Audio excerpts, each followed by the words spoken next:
दोस्तों, आप में से बहुत लोगों ने रमेश सिप्पी की शक्ति मूवी देखी ही होगी।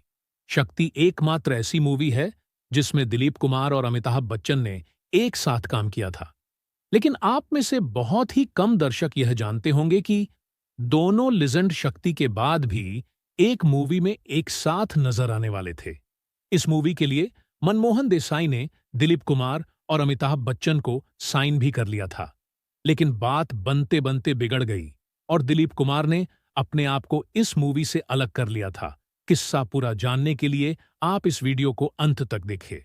दोस्तों, मनोज कुमार और दिलीप कुमार की क्रांति 1991 की सबसे top highest grossing successful movie थी। क्रांति एक हिस्टोरिकल ड्रामा सब्जेक्ट पर बेस मूवी थी। उस वक्त के top most director Manmohan Desai क्रांति को देखकर इतने प्रभावित हुए कि उनके मन में तुरंत ये ख्याल आया कि क्यों न किसी हिस्टोरिकल ड्रामा सब्जेक्ट पर मूवी बनाई जाए। उन्होंने राइटर प्रयागराज को साथ लेकर दिलीप कुमार और अमिताभ बच्चन को सामने रखते हुए एक हिस्टोरिकल कहानी का प्लॉट लिखा। क्रांति मूवी की तरह इस स्क्रिप्ट में भी ब्रिटिश शासन के अधीन भारत, अंग्रेजों के भारतीयों पर अत्याचार और उस वक्त के राजा और स्वतंत्रता सेनानी की अंग्रेजों के साथ लड़ाई की स्टोरी थी। मनमोहन देसाई ने इस कहानी का रफ प्लॉट दिलीप कुमार और अमिताभ बच्चन को सुनाया, तो दोनों को ही ये कहानी काफी पसंद आई थी। दोनों लिजेंडर्स ने एक साथ इस मूवी में काम करने की हामी भरने के बाद मनमोहन देसाई ने दिलीप कुमार और अमिताभ बच्चन को साइनिंग अमाउंट देकर साइन कर लिया था। मनमोहन देसाई ने अमिताभ बच्चन और दिलीप कुमार को जिस मूवी के लिए साइन कर लिया था, उस मूवी का नाम था मर्द। अमिता जी और दिलीप साहब को मनमोहन देसाई ने मर्द मूवी में साइन करने की खबरें उस वक्त की टॉप मीन गेजेंस स्क्रीन और स्टारडस्ट में पब्लिश हुई थी। फिल्म इंडस्ट्री और ऑडियंस में भी मर्द के लिए जबरदस्त हाइप क्रिएट हुई थी। अब मनमोहन देसाई ने प्रयागराज के साथ साथ असिस्टेंट राइटर पुष्पराज आनंद को भी मर्द की स्क्रिप्ट पूरी करने के लिए साथ लिया था। कुछ दिनों बाद स्क्रिप्ट पूरी हो जाने पर मनमोहन देसाई ने इस स्क्रिप्ट की एक एक फाइनलाइज्ड कॉपी दिलीप कुमार और अमिताभ बच्चन को भेज दी थी। अमिताभ बच्चन को ये स्क्रिप्ट काफी पसंद आई थी, तो उन्होंने शूटिंग चालू करने के लिए हरी झंडी दिखाई थी।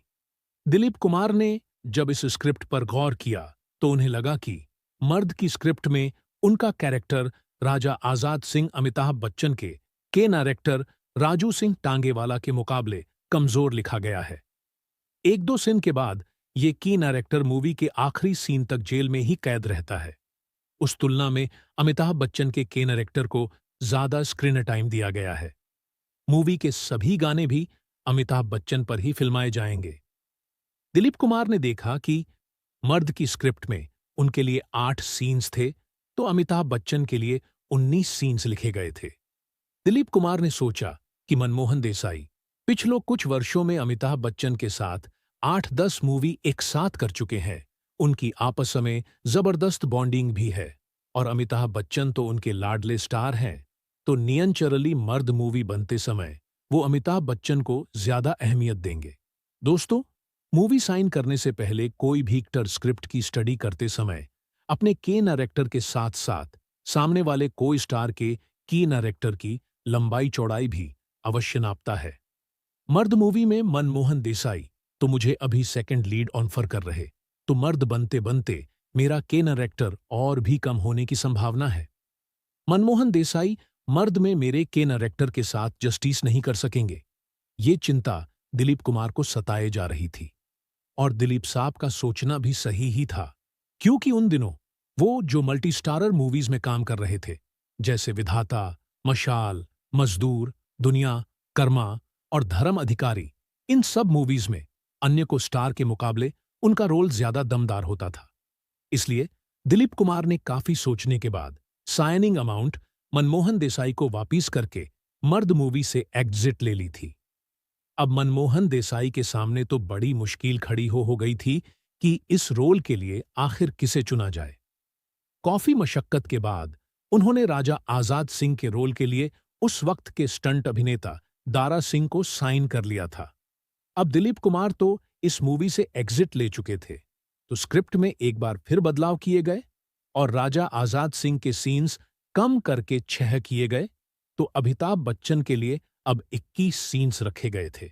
दोस्तों, 2 करोड़ 80 लाख की लागत में बनी मर्द जब रिलीज हुई, तो बॉक्स ऑफिस पर उसने 40 करोड़ का वर्ल्ड वाइड बिजनेस किया था। इस बिजनेस के साथ मर्द 1985 की तीसरी सबसे ज्यादा कमाई करने वाली मूवी उभरकर सामने आई थी। अमिताभ बच्चन और दिलीप कुमार का शक्ति के बाद बड़े पर्दे पर एक्टिंग का सामना देखने का ऑडियंस का सपना दिलीप कुमार की मर्द से शूटिंग के पहले ही एग्जिट होने की वजह से आखिर एक सपना है रह गया। दोस्तों, आपकी इस किस्से के बारे में जो भी राय हो, उसे कमेंट में जरूर शेयर करें। और आपको ये वीडियो थोड़ा भी अच्छा लगा हो, तो हमारा चैनल अविनाश ऑफिशियल को सब्सक्राइब जरूर करें।